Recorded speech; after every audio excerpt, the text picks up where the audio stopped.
Jake Morrison wiped the sweat from his forehead as he worked under the bright lights of the engineering bay. The UES horizon was quiet tonight, floating through space like a metal island in the dark. He had been fixing broken equipment for 3 years now, but nothing had prepared him for what walked through the door that evening. The creature stood 7 feet tall and had 4 arms. Its skin looked like thick armor made of bone and metal. Yellow eyes stared at Jake from a face that looked nothing like a human face. This was a Kalari warrior, and Jake had never seen one up close before. "You are the human who fixes things," the alien said. Its voice was deep and rough, like rocks falling down a mountain. Jake put down his tools and stood up slowly. He had heard about the Kalari. Everyone in the galaxy knew about them. They were the best fighters in space, feared by every other race. But something had changed recently. Something called the Void Swarm had appeared, and now the Kalari needed help from humans. "Yes, I fix things," Jake said. "What do you need?" The Kalari warrior stepped closer. Jake could see that one of its 4 arms was hanging wrong. There were sparks coming from a device on its wrist. "My gear is broken," the warrior said. "The other humans say you can fix it." Jake looked at the alien technology.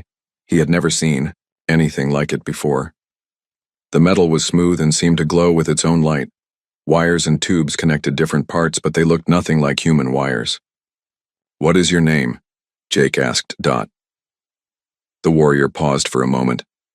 "I am called Zixtara. I am a fighter of the 3rd rank. I'm Jake Morrison. I'll try to help you, but I don't know much about your technology." Zixtara made a sound that might have been a laugh, but it sounded more like a growl. "Humans know nothing about real technology, but you are all we have." Jake felt his face get hot with anger, but he pushed the feeling down. The alien was right. Human technology was simple compared to what other races had, but humans were good at one thing that others were not. They were good at fixing what was broken. "Sit down," Jake said, pointing to a chair. "Let me look at your arm." Zixtara sat down carefully. The chair was too small for the big alien, but it held. Jake moved closer and examined the broken device. It was attached to the warrior's arm with what looked like metal roots that went under the skin. "Does this hurt?" Jake asked, touching the device gently. "Pain is nothing to a Kalari warrior," Zixtara said, but Jake saw the alien's yellow eyes close tight for a moment. Jake spent the next hour looking at the device. It was amazing and complex. The technology was far beyond anything humans had made. But Jake could see the problem. Some of the connections had come loose, and one of the power cells was cracked. "I think I can fix this," Jake said, "but I need to understand how it works first." "You cannot understand Kalari technology," Zixtara said. "It is too advanced for human minds." Jake smiled. "Maybe, but I've been fixing things my whole life. Sometimes the most complex problems have simple solutions." He went to get his tools. When he came back, Zixtara was still sitting in the chair, watching him with those yellow eyes. "Why do humans fix things instead of throwing them away?" the alien asked. Jake stopped and thought about the question. "Because we believe everything can be made better. When something breaks, we don't give up on it, we find a way to make it work again." "Kalari do not think this way," Zixtara said. "When our gear breaks, we get new gear. When a warrior is broken, we get a new warrior." "That seems wasteful," Jake said as he began working on the device. "Wasteful?" Zixtara repeated the word like it was strange. "Yes, everything has value. Even broken things can be useful again if you know how to fix them." Jake worked carefully with his tools. The alien technology was different, but the basic ideas were the same. Power had to flow from one place to another. Connections had to be strong. Components had to work together. As he worked, Jake felt the alien watching him. Zixtara asked questions about what he was doing and why. Jake explained as best he could, using simple words for complex ideas. "Human tools are very small," Zixtara observed. "We have small hands," Jake said. "So we make small tools, but small tools can fix big problems." After 2 hours of work, Jake finished. The device on Zixtara's arm stopped sparking and began to glow with a steady light. "Try moving your arm," Jake said. Zixtara moved the arm that had been hanging wrong. It moves smoothly now, and all four arms work together like they should. It works, the alien said, and there was surprise in the deep voice. Of course it works, Jake said, cleaning his tools. I told you I could fix it. Zixtara stood up and looked at the device on the arm. This is impressive. For a human. Jake laughed. Thanks, I think. The alien warrior walked to the door, then stopped and turned around. I will return tomorrow. There are other devices that need attention. I'll be here, Jake said. After Zixtara left, Jake sat down and thought about what had happened.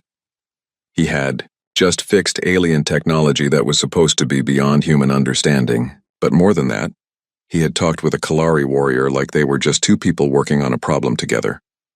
The next morning, Commander Lisa Hayes called Jake to her office. She was a serious woman with short brown hair and tired eyes. Morrison, I hear you worked on Kalari equipment last night, she said. Yes, ma'am. I fixed a broken arm device for a warrior named Zixtara. Good work. I'm assigning you to be the main tech support for our Kalari allies. They have a lot of equipment that needs maintenance. Jake felt excited and nervous at the same time. Why, me, Commander? Because you're the only one who seems to be able to work with them. The other engineers are too scared or too proud, but you just see broken things that need fixing. That evening, Zixtara returned to the engineering bay. This time the warrior brought 3 other pieces of equipment that needed repair. Jake worked on them while Zixtara watched and asked questions. Why do you help us? Zixtara asked as Jake worked on a scanning device. Because we're on the same side now, Jake said. The Void Swarm is everyone's enemy. But humans and Kalari have never been friends. Jake looked up from his work. Maybe it's time to change that. Zixtara was quiet for a long time after that. When Jake finished the repairs, the alien warrior gathered up the equipment and headed for the door. Human Jake, Zixtara said before leaving. Yes? Thank you. It was the first time Jake had ever heard a Kalari say those words. As the warrior left, Jake realized that something important had just begun. He didn't know what it was yet, but he knew it would change everything. Days passed, and Jake found himself spending more and more time with Kalari technology. Each piece of equipment was like a puzzle that needed solving. The alien devices were not just tools.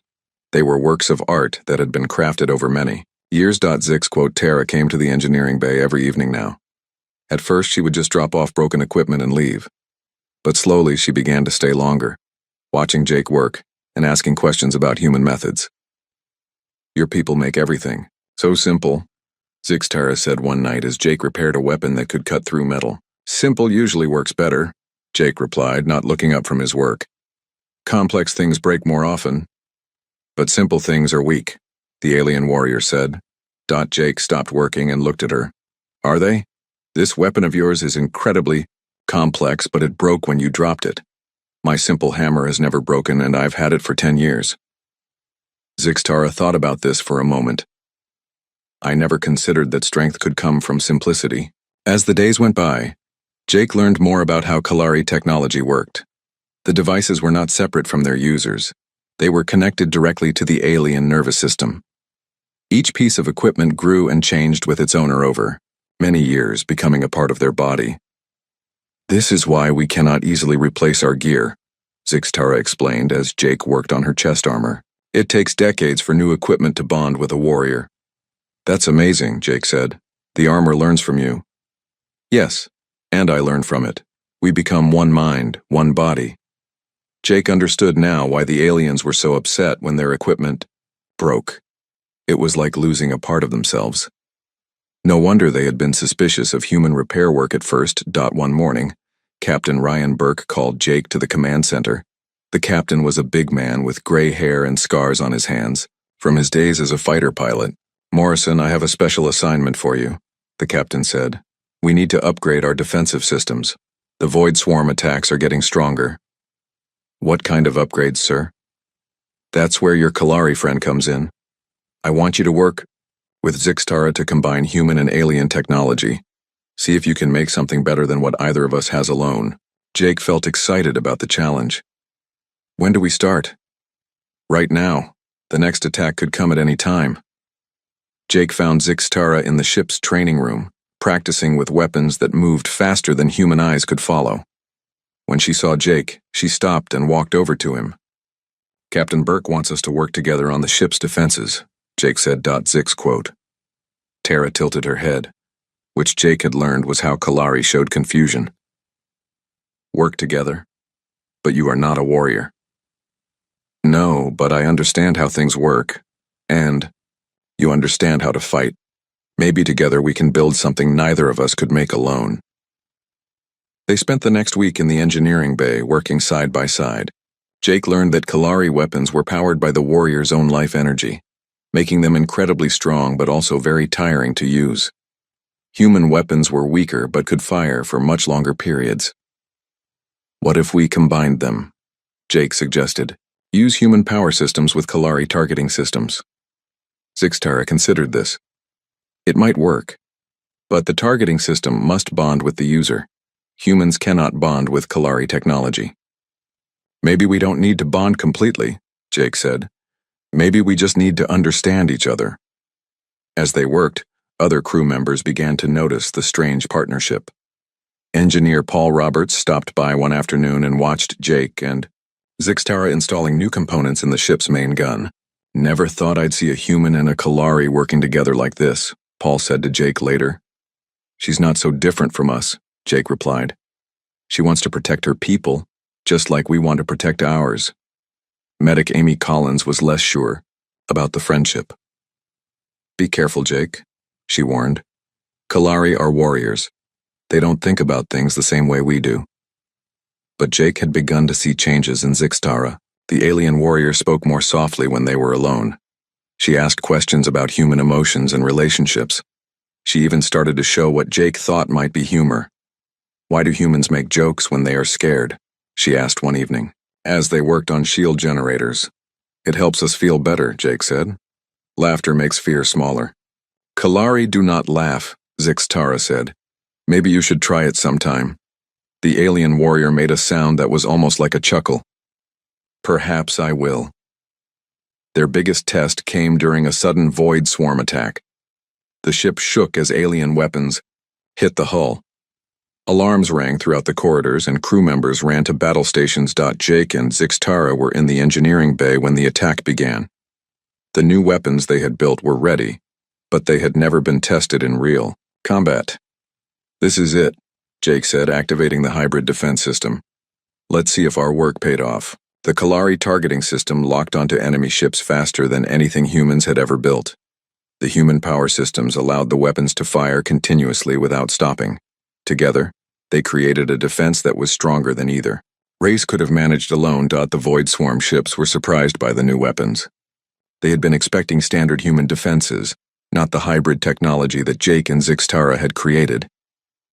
The attack was driven off in half the time it usually took. After the battle, Captain Burke called them both to the command center. Other officers were there too, including Commander Hayes and the ship's science officer, Dr. Elena Rodriguez. "Outstanding work, both of you," the captain said. "Those new weapons saved dozens of lives today."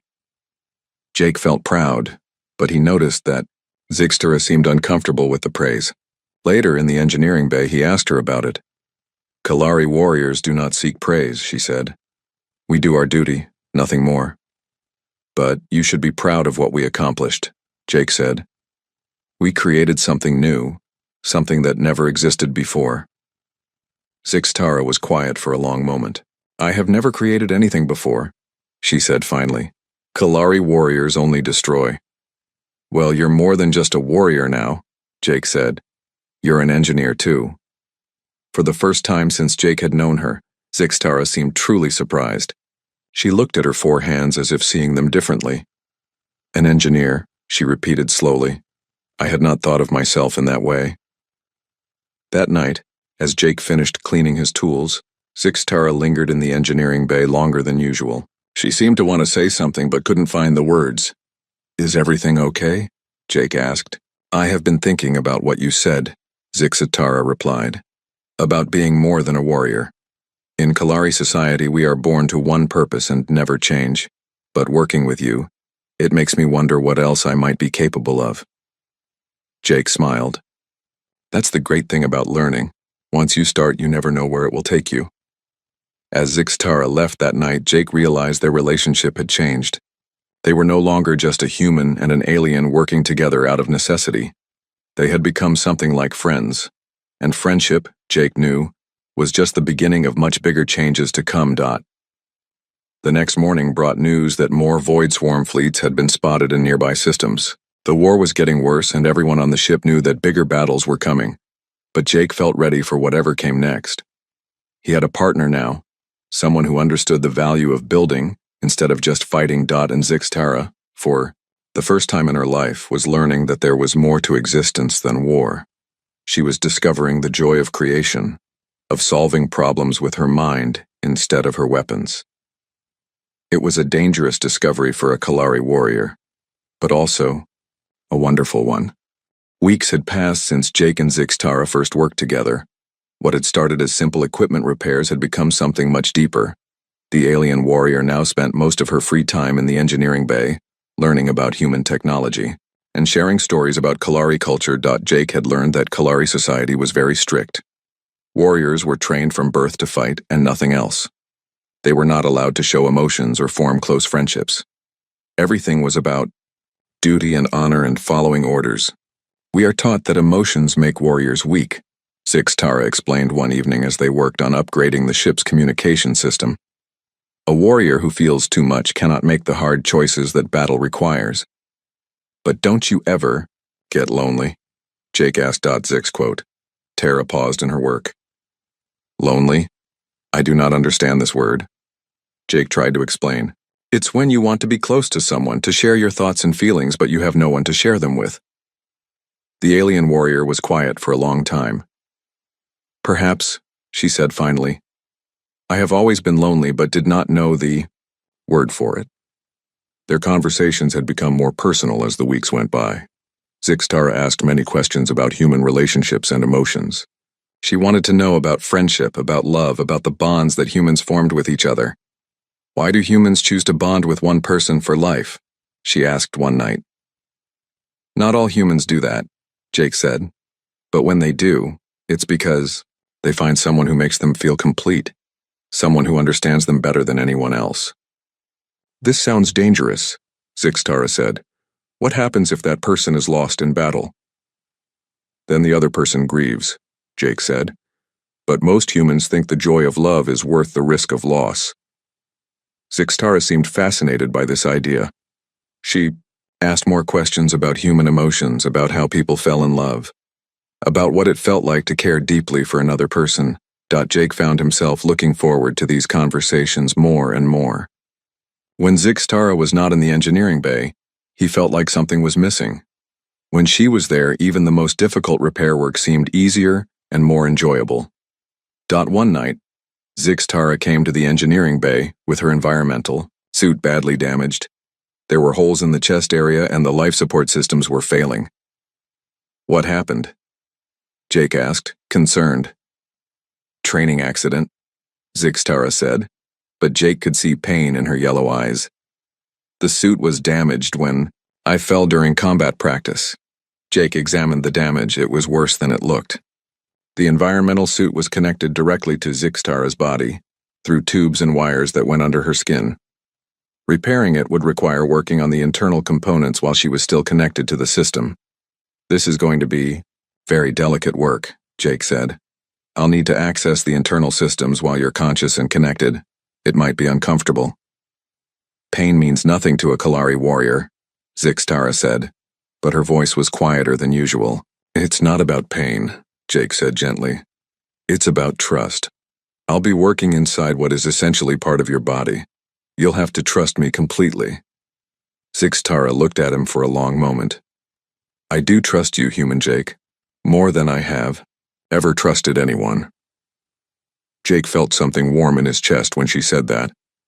He had been having strange feelings about Zixtara for weeks now, feelings he didn't fully understand. She was alien, completely different from any human woman he had ever known.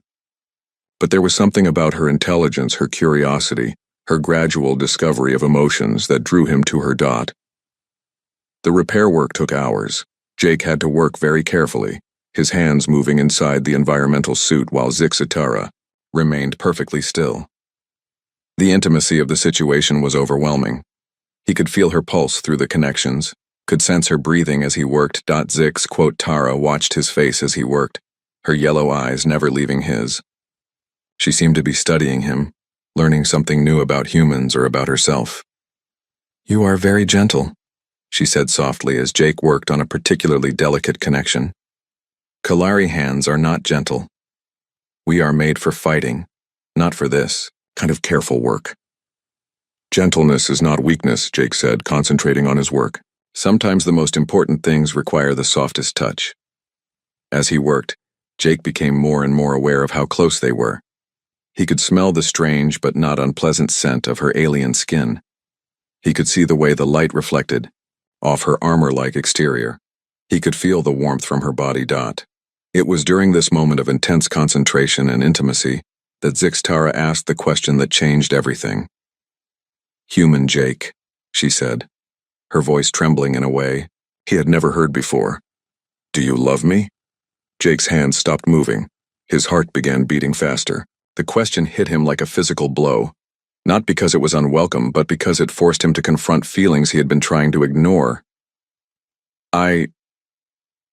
Jake started to speak, then stopped. He looked into her alien eyes and saw something there he had never seen before. Vulnerability, hope, fear. "I don't know," he said honestly.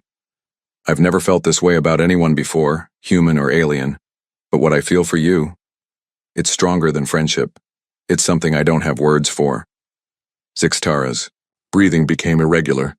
In Kalari culture, we have a concept similar to what humans call love, but it is forbidden for warriors. We are not supposed to form such bonds. "What happens if a Kalari warrior does fall in love?" Jake asked, his hands still motionless inside her environmental suit. "They are no longer considered true warriors," Zixitara said. "They are cast out from warrior society. But Jake, I think it may be too late for me to avoid that fate." Alarms suddenly began blaring throughout the ship. The familiar sound of battle stations being called echoed through the corridors. Another void swarm attack was beginning. "I have to finish this repair," Jake said, forcing himself to focus on the work, despite the emotional chaos in his mind. "And I must go to battle," Zixitara said.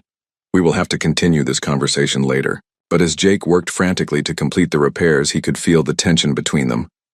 The question hung in the air like smoke, impossible to ignore. Zixitara had asked if he loved her, and he hadn't given her a clear answer. Jake finished the repairs just as the first enemy weapons hit the ship's shields. Zixitara tested her environmental suit quickly and found that it was working perfectly. "Thank you," she said, heading for the door. "The suit feels better than it ever has." "Zixitara, wait," Jake called after her. She stopped and turned back to him. "Be careful out there," he said. "We still need to finish our conversation." Something that might have been a smile crossed her alien features. "Yes, we do."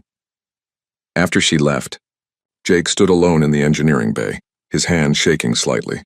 The battle raged around the ship, but all he could think about was the question Zixitara had asked. Did he love her? The honest answer was yes. He thought he did. But what did that mean for both of them? He had fallen in love with an alien warrior from a culture that forbade such emotions. She had risked everything just by asking the question. And now they were both in the middle of a war that could end their lives at any moment. Jake tried to focus on his work as the ship shook from enemy weapons, but his mind kept returning to the moment when Zixitara had asked her question. Her voice had trembled with emotion, something he had never heard from a Kalari before. Whatever happened next, Jake knew that their relationship had crossed a line they could never uncross. The question had been asked, and eventually it would have to be answered. But first they both had to survive the battle that was raging around them. As explosions echoed through the ship's hull, Jake made a promise to himself. If they both survived this attack, he would give Zixitara the honest answer she deserved, even if that answer changed both of their lives forever. The Void Swarm attack was the worst one yet. The UES Horizon shook like a toy in a storm as enemy weapons tore through the ship's defenses. Jake worked frantically in the engineering bay, trying to keep the power systems running while explosions echoed through the corridors. The battle lasted for 6 hours. When it finally ended, the ship was badly damaged. Whole sections had been destroyed. Many crew members were dead or injured. Jake's friend Pete Davis, another engineer, had been killed when the port engine room was hit. Jake sat in the wreckage of the engineering bay, staring at a photo of Pete and his family back on Earth. They had been friends since engineering school. Now Pete was gone and his family would never see him again. Zix Tara found Jake there an hour after the battle ended. Her armor was damaged and she moved slowly, but she was alive. "I heard about your friend," she said, sitting down beside him. "I am sorry for your loss." Jake nodded but didn't speak. He felt numb inside, like something had broken in his chest.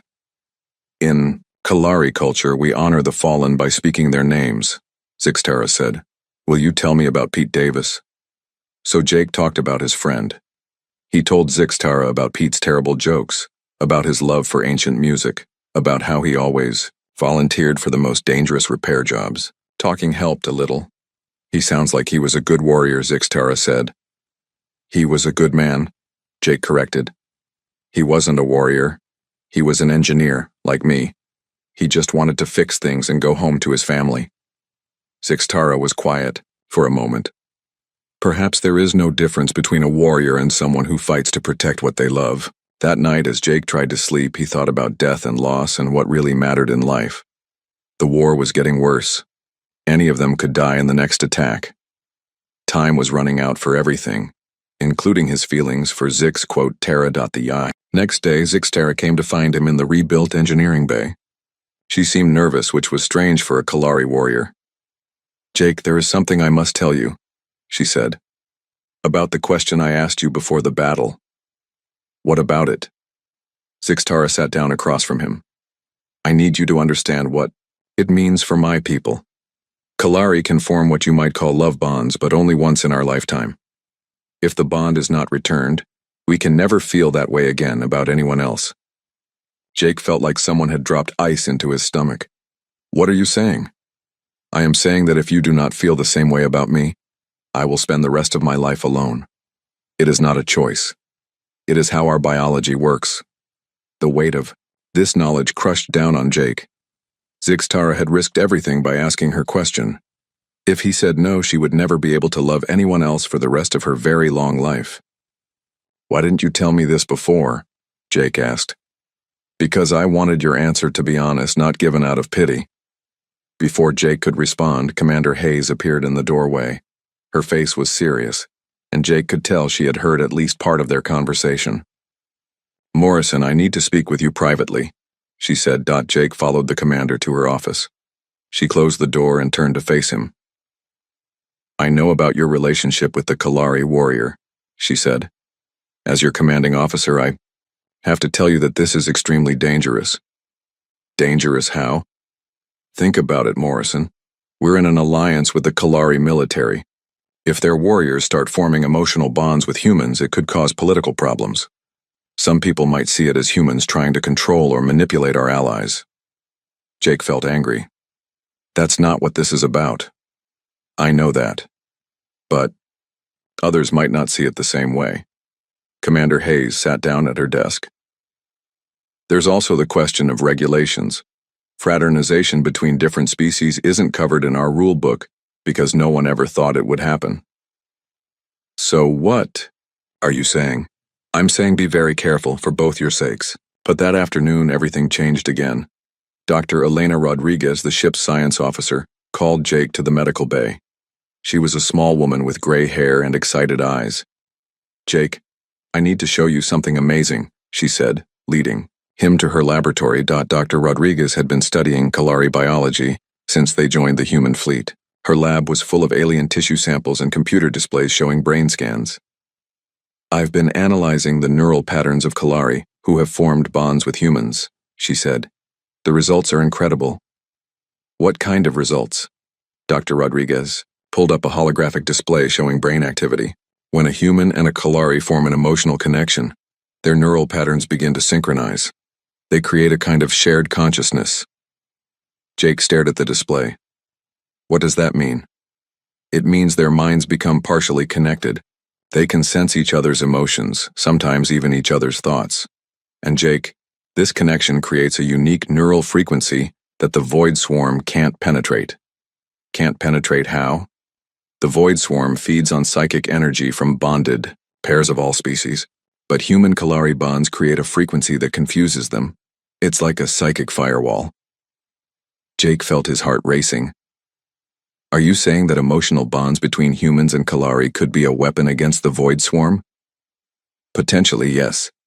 If we could create enough of these bonds across the fleet, we might be able to protect entire battle groups from void swarm attacks. Dr. Rodriguez showed Jake more data. The neural connection between bonded humans and Kalari was unlike anything science had ever recorded. It was beautiful and strange and potentially very powerful. But there's a downside, Dr. Rodriguez continued. Once the void swarm understands what's happening, they'll target these bonded pairs specifically. Anyone who forms this kind of connection will become a primary target. Jake left the medical bay with his head spinning. The feelings he had for Zixtara weren't just personal anymore. They could potentially save lives or get them both killed. That evening, Zixtara came to the engineering bay as usual. But things felt different now. Jake knew about the consequences of their potential bond. He knew that saying yes could save the fleet or make them both targets. He knew that saying no would condemn Zixtara to a lifetime of loneliness. You spoke with your commander today, Zixtara said. It wasn't a question. Yes, and with Dr. Rodriguez. And what did you learn? Jake told her everything, about the political problems their relationship could cause, about the neural connection that Dr. Rodriguez had discovered, about how they might become weapons against the void swarm or targets for destruction. Zix quote. Tara listened without speaking. When Jake finished, she was quiet for a long time. So you see, she said finally, that my question was not as simple as it seemed. No, it wasn't. And now you must decide not just whether you love me, but whether that love is worth the risks to both of us and to everyone on this ship. Jake looked at her alien face, at the yellow eyes that had become so familiar to him. That's not fair. Love shouldn't be about calculations and risks. But sometimes it is, Zixtara said sadly. Sometimes love requires sacrifice. What if I said yes? Jake asked. What if we formed this bond? What would happen to us? I do not know. We would be the first of our kinds to try such a thing. We would be pioneers in a dangerous new territory. Jake spent that night staring at the ceiling of his quarters, unable to sleep. Tomorrow, the void swarm would probably attack again. More people would die. The war was getting worse every day. But somewhere in the middle of all that darkness, there was a possibility of something beautiful, a connection between two different species that could bridge the gap between alien and human. Love that could literally save lives. The question was whether Jake was brave enough to risk everything for that possibility, and whether he was brave enough to risk Zixtara's entire future on his answer. The final battle came 3 days later. Long-range sensors detected the largest void swarm fleet anyone had ever seen heading straight for the human Kalari alliance. This wasn't just another raid. This was an invasion force meant to destroy both species once and for all. Jake stood in the engineering bay making final preparations for what everyone knew would be the most important battle of the war. His hands moved automatically, checking systems and preparing equipment, but his mind was focused on the decision he still had to make. Zix quote Tara had been patient. She hadn't asked him again about his feelings, hadn't pressured him for an answer. But Jake could see the question in her yellow eyes every time they worked together. Time was running out for all of them. Captain Burke's voice echoed through the ship's communication system. All hands to battle stations. Enemy contact in 30 minutes. Jake was checking the power systems one last time when Zixtara entered the engineering bay. She was wearing her full combat armor ready for battle, but instead of heading straight to her fighter, she stopped beside Jake. Before this battle begins, she said quietly, I want you to know something. What? Regardless of your answer to my question, you have changed me. You have shown me that there is more to existence than warfare. You have taught me about creation and gentleness and hope. Even if we die today, I am grateful for that gift." Jake felt something break open in his chest. All his fears and calculations and worries suddenly seemed small compared to what he saw in her eyes. This was Zixtara, who had risked everything just to ask if he loved her. This was the alien warrior who had learned to laugh, who had discovered the joy of building instead of destroying, who had opened her heart to possibilities her culture had never allowed. "Zixtara," Jake said, setting down his tools and looking directly into her eyes. "The answer is yes, I do love you, more than I've ever loved anyone or anything in my life." The effect of his words was immediate. Jake felt something shift in his mind, like a door opening to let light into a dark room. Suddenly he could sense Zixtara's emotions as clearly as his own. Joy, relief, love, and fear all mixed together in a connection that was deeper than anything he had ever experienced. Zix quote. Tara gasped, her 4 hands reaching out to touch his face. "I can feel your thoughts," she whispered. "This is the bond Dr. Rodriguez described." "I can feel yours too," Jake said, amazed. "It's like we're 2 parts of the same person." But their moment of connection was interrupted by alarms. The Void Swarm fleet had arrived early. The battle was beginning. "I have to go," Zixtara said, but she hesitated at the door. "Wait," Jake said. He made a decision that surprised even himself. "I'm coming with you." "What? You are not a pilot." "No, but I'm an engineer, and our bond. It might be the key to winning this battle." Together they ran through the corridors to the fighter bay. Other crew members stared in amazement as the human engineer climbed into the co-pilot seat of a Kalari fighter ship. "This is insane," said pilot Tony Anderson as he prepared his own fighter. "Humans can't interface with Kalari flight systems." "Maybe humans can't," Jake said, "but maybe we can." As Zixtara started the fighter's engines, Jake placed his hands on the alien control systems. Through their neural bond, he could understand the technology in ways that had never been possible before. Her knowledge became his knowledge. His intuition became her intuition. The fighter launched into space, and Jake felt the battle through Zixtara's warrior instincts, while she felt the mechanical systems through his engineering knowledge. Together they were something new, neither fully human nor fully Kalari, but something more than either could be alone. The space battle was chaos. Hundreds of ships fought among clouds of laser fire and explosions. But Jake and Zixtara moved through it all like they were dancing. Their neural connection allowed them to anticipate enemy movements and coordinate with other ships in ways that amazed everyone. Other human Kalari pairs, inspired by what they saw, began forming their own bonds during the battle. Medic Amy Collins found herself connected to a Kalari warrior named Vix Mora. Engineer Tony Anderson bonded with a Kalari tactician named Kurthex. Each new connection strengthened the fleet's ability to fight. But the real test came when they reached the Void Swarm's command ship. This massive vessel was the heart of the enemy fleet, and destroying it would end the invasion. "The defenses are too strong," Zixtara said as enemy fire hammered their fighter. "We cannot penetrate their shields." Jake felt the solution through their bond. "We don't need to penetrate them, we need to confuse them." Through their neural connection, Jake and Zixtara created a psychic frequency that the Void Swarm couldn't understand. The enemy's targeting systems, which relied on reading the emotions of their targets, became confused and ineffective. "It's working," Zixtara said with excitement. "Their weapons cannot lock onto us." They flew directly toward the command ship's weak point, a reactor core deep inside the vessel. Other bonded pairs followed them, all protected by the psychic interference their connections created. Jake placed the bomb while Zixtara held off the ship's defenses.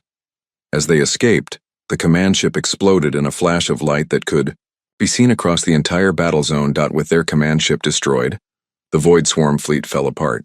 Some ships retreated while others were destroyed by the combined human Kalari forces. The invasion was over. The war was won. Later, as the fleet celebrated its victory, Jake and Zixtara sat together in the engineering bay where their relationship had begun.